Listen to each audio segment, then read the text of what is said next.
Mexico tariff thing didn't last very long. And it seems, based off of what Trump is saying, others are saying that things are a little bit different in reality. But according to Trump, this is his statement about what happened. So let's read it. Here we go.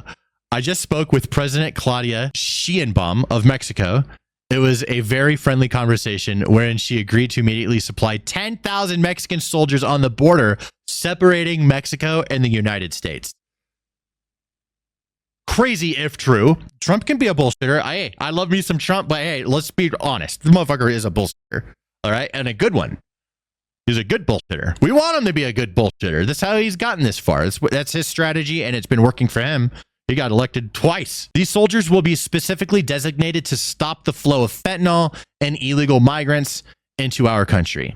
We further agreed to immediately pause the anticipated tariffs for a 1-month period, during which we will have negotiations headed by Secretary of State Marco Rubio, Secretary of Treasury Scott Bessent, and Secretary of Commerce Howard Lutnick, and high-level representatives of Mexico. I look forward to participating in those negotiations with President Sheinbaum as we attempt to achieve a deal between our two countries. So basically, I think that the tariffs are getting, like, the result that we wanted was to secure the border. And now it's secure the border or 25% tariffs. Which one's cheaper? Sending 10,000 troops to the border is going to be cheaper than 25% tariffs on the country. I think that Mexico just made a fucking business call. And Trump is right. I think he's playing this very like mafioso business strategy with the way which we've never seen before in politics. At least I've never heard of it.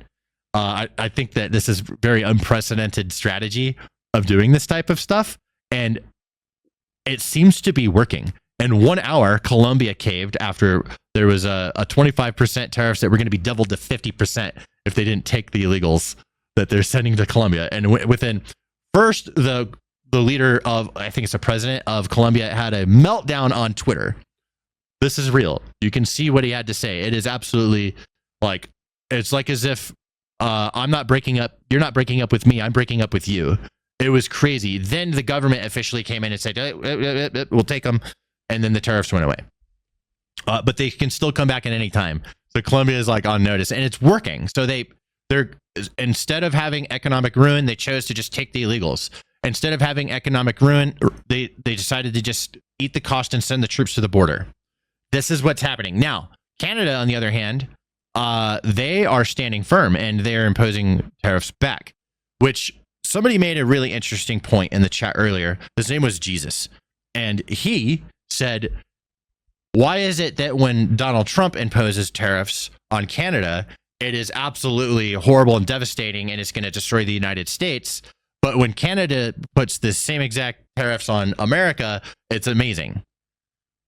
Right? I think that that's a really interesting point, and it really draws attention to the fact that a lot of people are looking at this emotionally because they're not looking at it from the leverage perspective. And I think that if you're anti-Trump, it's going to sound horrible if Trump does tariffs, but if Trump gets tariffed, then you support it because now the guy you don't like has a challenge, right? It's something like it says being challenged. So it's just kind of silly. Just saying.